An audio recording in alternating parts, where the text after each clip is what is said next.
Hello, everyone, and thanks for joining us on this Facebook Live edition of Coronavirus Facts, Not Fear. I'm your host, Aubrey Aquino, and the current CDC recommendation is for everyone to wear masks when they go out in public. And we know there are many questions out there about this, so we have invited Dr. Eudene Harry to join us here on our Facebook Live for ABC 10 because she has a lot of great information and can answer some of these questions, and she wants to help us all understand what's going on with the mask, what we need to do, when we need to wear them, which ones are acceptable. So I want to thank Dr. Harry for joining us. She's a board certified in both emergency medicine and holistic integrative medicine. So thanks for joining me today. Thank you for having me. Dr. Harry, let's start with the CDC's recommendation that we all wear masks when we're out in public. This happened last week. Yes. So what the CDC has recommended is that we wear a mask, and they are really telling us to wear a cloth mask will do. But there's several things that go along with that. So we want to make sure that it's at least several layers. And the reason for that is that the more layers you have, the more filtering that you may get from that mask. And so the idea behind that, what they're wanting to do is not only to prevent individuals who are infected from spreading it, because we know that many people have very little symptoms and some are even asymptomatic or have no symptoms at all. And so the idea is that if everyone wears a mask, then we significantly reduce the risk of spreading it to each other. Now, the mask in several layers may also protect us from some incoming, but there are different types of masks with different levels of protection. That's right. So can you go over some of the different masks that are out there? Because we hear a lot about we need to save certain masks for our healthcare providers on the front lines, but obviously we also want to protect ourselves and our loved ones. So talk about some of the different masks that are out there. Okay, I'll talk about the three basic types that that people might be familiar with currently. So we've got the cloth mask, and that's the CDC recommendation, and that's something you can make at home for those of us who can sew. You can make at home, or there are versions that are non-sewing versions. And then you have surgical mask, and surgical masks look something like this. I don't know if you can see that. Yes. But this is a mask that's worn during surgery, and this was designed to protect surgeons from actually infecting the patient, right? So when you're interacting with the patient. And then we have, this is called the, haven't even opened this one yet. This is the N95 mask, the one we keep hearing about and hearing about. Yes, we hear a lot about the N95 mask. So this one, do you see that there's a little bit of a difference in this one as compared to the surgical mask? And the difference is, let me explain the differences really simply. The N95 mask is also referred to as a respirator. And what that means is designed to stop very small particles from coming in, as well as prevent things from going out. And so that's why healthcare providers need it, because we do a lot of procedures that make the particles really, really fine. And so think of it this way. So a strand of your hair is about 50 to 100 microns, depending on how thick your hair is, right? We're talking diameter. This particular virus, the coronavirus, is about 1 micron. And when it's suspended in those respiratory droplets we're talking about, it can be up to 5 microns. It's very tiny. Yeah, very, very tiny. This filters out, this is the N95, this filters out 0.3 microns. So that's a very efficient mask at stopping things from coming in. The surgical mask filters out 3 microns. So you see the difference in that. And that basically means that the N95 is really, really efficient at filtering things out. And so the virus is a certain diameter and it can filter that out. Wow. I mean, there's a lot of science behind that, and you know, it's a lot of information. So will wearing a mask or cloth like shark, is it going to protect us from getting the virus? Okay, so that's a really, really good question. And I'm glad you asked that question. It protects us from spreading it, and it also offers us some protection. But if you also notice with the CDC, their recommendations about social distancing and keeping that 6 feet distance. Yes. And also, you know, not touching contaminated surfaces still stand, because they recognize that the cloth mask is not going to be super efficient at protecting us if from someone is standing very close to us and, it really coughs or sneezes at us, it's not going to protect us from that because it doesn't filter out that small. And also, if you put on your mask, you notice that there might be some gaps around here. Yes. What's the proper way to wear it? Is it So supposed to the be proper tight? way to wear a mask, and a cloth mask will look something like this. I see people wearing it like this, and that's not really efficient. So you want to wear it above here, and You want to have your make sure mouth that- and nose covered. and you want to have the mouth covered, and you want to keep it as tightly as you can around here. Now, the N95 is usually specially fitted to each healthcare provider, so that the seal is usually really, really very tight. And that's why you'll see when they take it off, they have some of those marks because it's really almost suctioned onto their face. Yes. Now, originally, the CDC wasn't saying that we all needed to wear masks. What made them change their mind? I think what made them change their minds, I think initially what they were thinking is that we can identify a symptomatic individual because they'll be symptomatic. And they're the ones that should be wearing the mask. So if you think you're sick or you're coughing and so on, then that may be enough protection to prevent everyone from getting it. But the more we went along, the more we found out how really contagious this particular virus is. And that many people really did not show any significant symptoms or were not even aware that they were ill. And so I think what happened was they thought, okay, if everyone wears a mask, then this significantly can reduce the spreading of the virus from infected individuals. Right. Okay, so we have a viewer question, and they want to know how often should we clean our masks made from cloth? Now, I have a couple examples here. This one was kind of like the DIY hack with a bandana and a couple elastics. And then this one, my mom, she handy dandy sewed it for me. But what's the proper way to clean these type of cloth masks?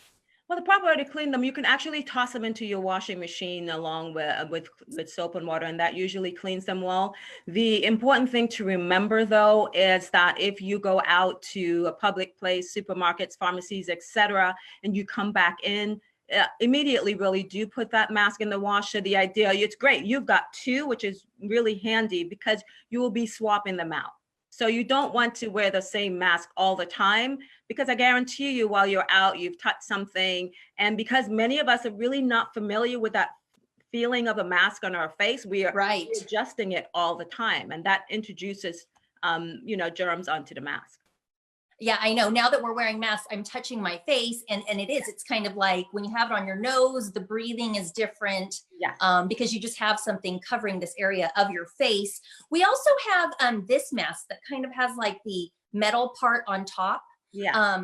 Earlier, we had some viewers texting into the station talking about, if we microwave it, you can't microwave this. No. Well, I guess they're using microwaving as a means to sanitize it, but you don't want to do it obviously with the metal. Right. With this type of mask, is this effective to block out anything?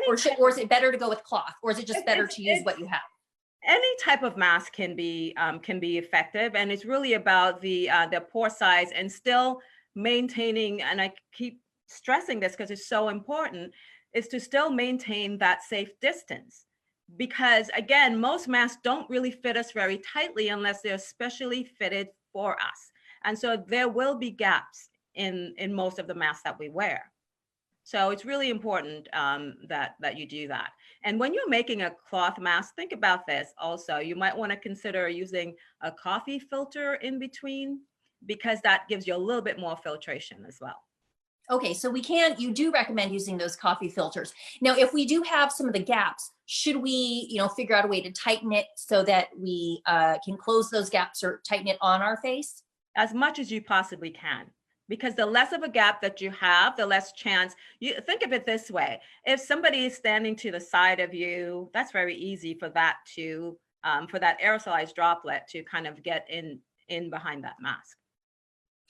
Now, a lot of people are wondering, because again, you did explain that it will help stop spreading it, but it won't necessarily stop you from getting it. Why is it kind of like that one-way dynamic? Is it because those droplets are so tiny?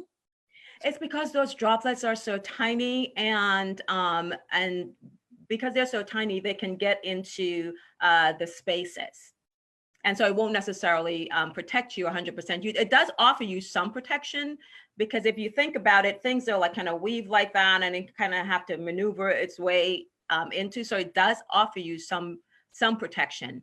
Now, based on what we know right now, that protection can range maybe anywhere from 10%, 50%, something like that, which any protection is good protection. But when you couple that with washing the hands, because you yourself don't want to introduce, that virus onto your own mask by touching something and then touching your face. Right. So it's not like wear a mask and you're going to be fine. You still have to practice the hand washing. You still need to practice the safe social distancing, and obviously still try not to touch your face, your eyes, your nose, your mouth.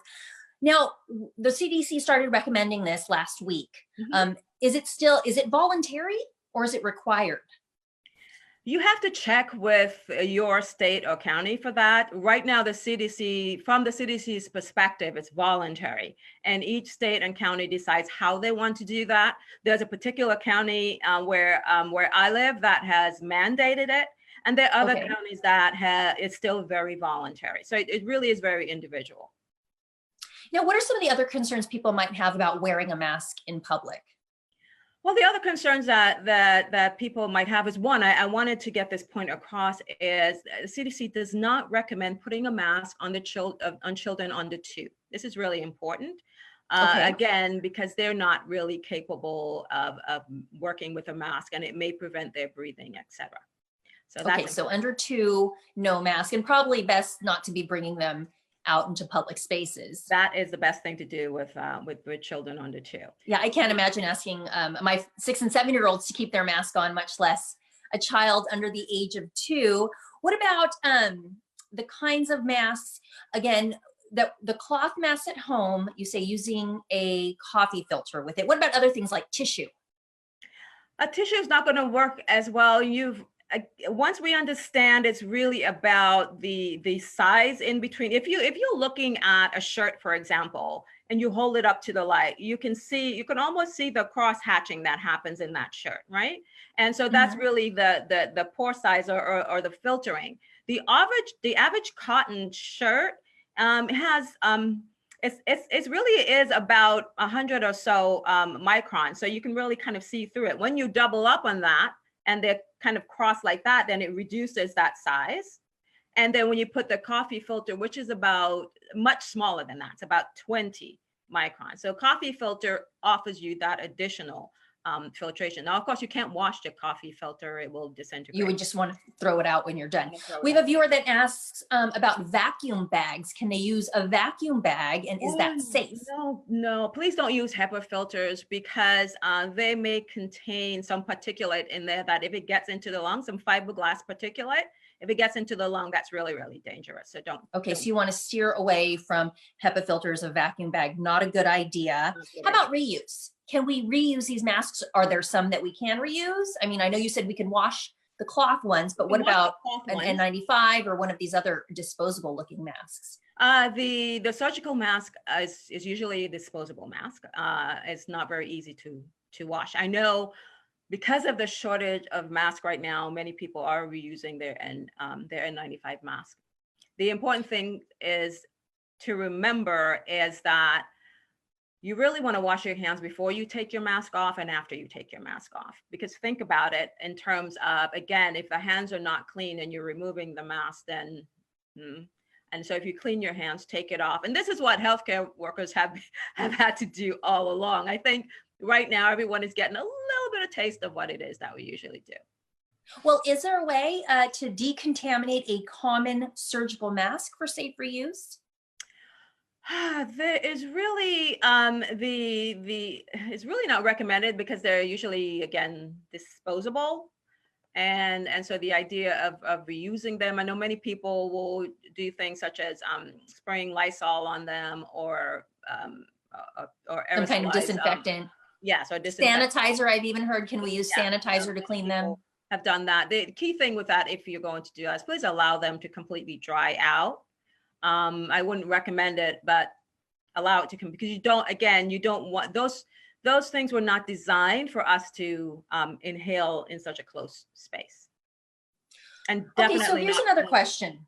Mm-hmm. When do you wear them? What if you're taking a walk in the neighborhood and you're, an evening walk, taking the dog out, maybe just getting a little bit of exercise and fresh air? Do you need to wear a mask? Not necessarily.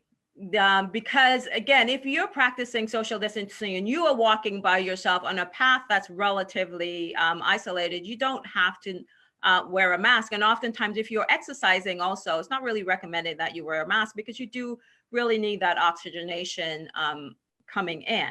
Now, some people might say, well, I've heard that the virus can last up to 3 hours in the air. And that's definitely a study that was done. It actually was done in the lab using aerosolized. So they really finely misted it. And so it was able to last up to 3 hours.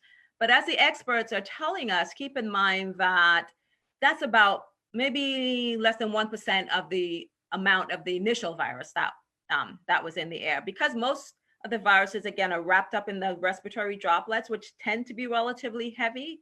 They tend to fall relatively quickly. So you really do stand a risk of contaminating your hands from touching surfaces, because those droplets tend to fall on the surfaces and live a lot longer on the surfaces.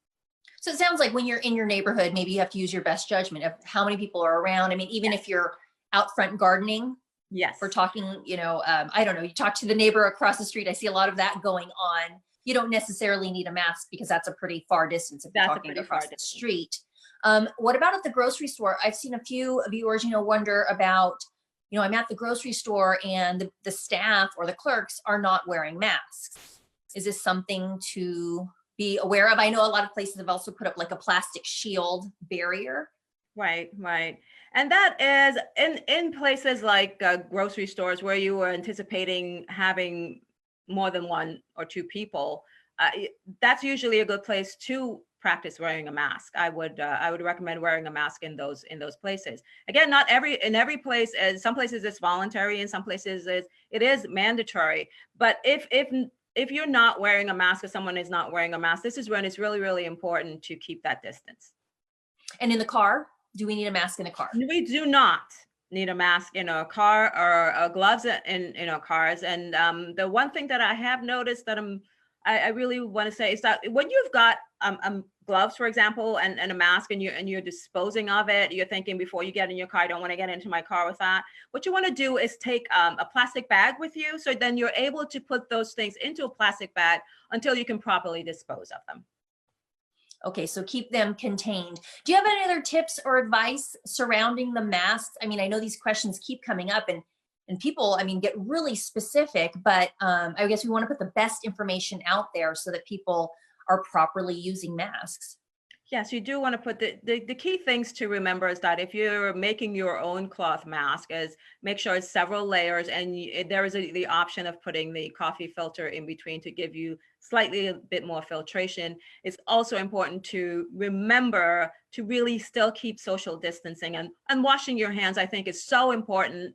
There was one study that was done, I think in 2010 or something, when there was an influenza virus, and they looked at university students, and mask alone really did not do the job. It was a mask and washing the hands that did the job. So it's really important that you think of these things being spread in 2 ways, not just aerosolized, but also surfaces that we touch as well. So it's really important to remember that the mask is in addition to and not instead of. I got it. Really great information. I want to thank you so much for joining us, clearing up the facts versus what everybody is fearful of when it comes to coronavirus. A lot of great information you provided us about the masks. And I guess the best thing is to keep washing those hands, keep social distancing, and use the mask to not only do your part to protect the spread to others, but to do what you can to protect yourself. Make sure you've got it on tight. Yes. Thank you so much, Dr. Harry. It's been great chatting with you. Thank you. And thanks everybody for tuning in.